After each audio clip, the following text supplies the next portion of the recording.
Hi folks, I'm the wee Glasgow puppet, and one time when I was younger I convinced a vulnerable adult to fight a German Shepherd for money.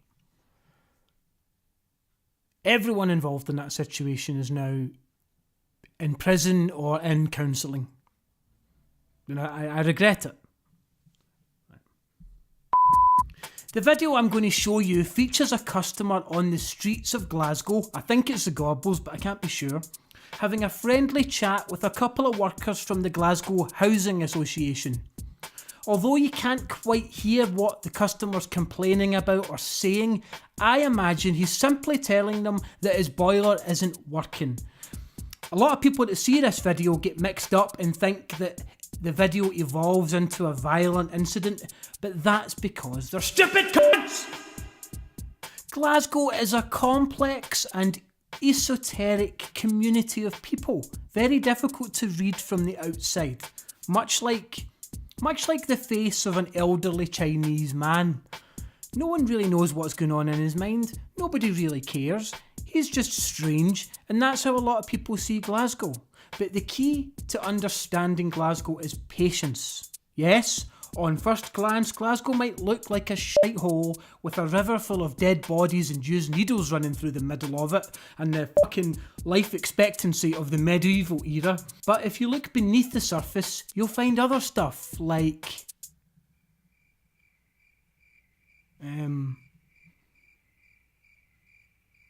there is other stuff. You just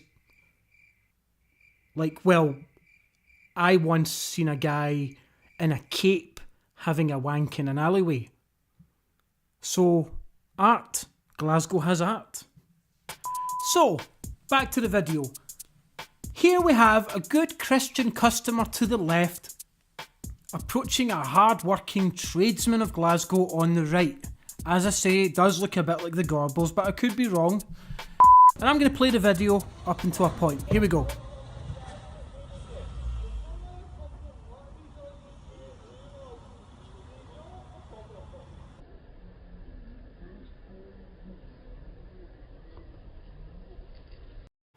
Okay, so it's a colourful, maybe a little heated conversation that ends with what looks like a punch being thrown, but I don't think it was a punch.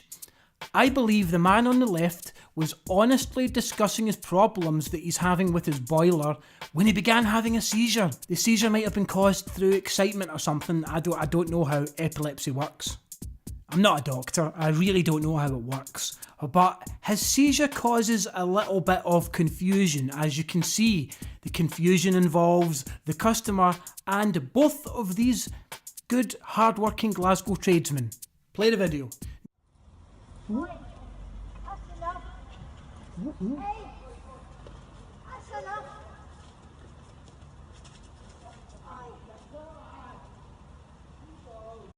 Now, okay, some people might say that this looks like a fight or an attack. Let me assure you that isn't what it is. I believe what you're seeing here are the two extremely professional workers simply escorting the customer to the ground using their fists and their feet and their elbows. But, you know, why their fists, I hear you ask? Have you ever accidentally put your fingers in an epileptic person's mouth? I have, right? But that was a weird sex thing. And I do regret it. And I got charged. So I paid the price, so fucking leave me alone. Anyway, this isn't about me. If you're stupid enough to put your fingers in the mouth of someone who's having a seizure, then let me tell you something, guys. You're going to lose your fingers. These two professionals were using their fists to be safe, and it worked. The individual was repeatedly reminded to lay down on the ground for his own safety. They basically saved his life. Anyway, he recovers quickly enough from this ordeal, and he gets up to thank these two God-sent Christian soldiers for saving his life.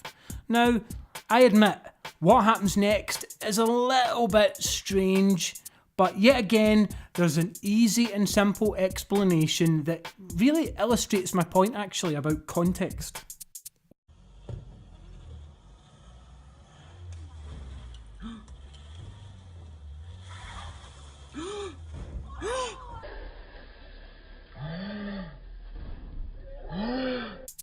Okay, a lot of people are thinking that wasn't a mistake. Those fuckers aimed the van at him, they hit him, and they could have killed him. They could have turned him into a wheelchair user in like the blink of an eye. You know, 1 minute he's chatting about his broken boiler, the next he's asking his carer to blend his food so he can drink it without choking. But in reality, and this is just a theory of mine, I believe the guys in the van were worried about something much worse. I believe there's a chance that the customer had a black widow spider on his person. And they spotted this when they were in the van, okay? Now, this is just a theory, but in a way, aren't all theories true? The customer survived an epileptic fit and then a spider attack because these two noble tradesmen aimed the van at the spider, which unfortunately was on his legs. They killed the spider, they saved his life. I mean, what else are you wanting here from two tradesmen? They're not fucking superheroes, but they acted like superheroes, okay? These are exactly the kind of guys you would want to fix your boiler. This video is so fucking wholesome, it should be a fucking Pixar film. And as it says on the van that they drive away in a rush, maybe they were, I don't know why they drove away in a rush actually. Maybe they were worried that the spider was going to go after them.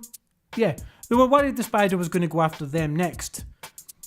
But as the van says, as the logo on their van says, better homes, better lives. Think of that, by the way. Better homes, which is great. Even better lives.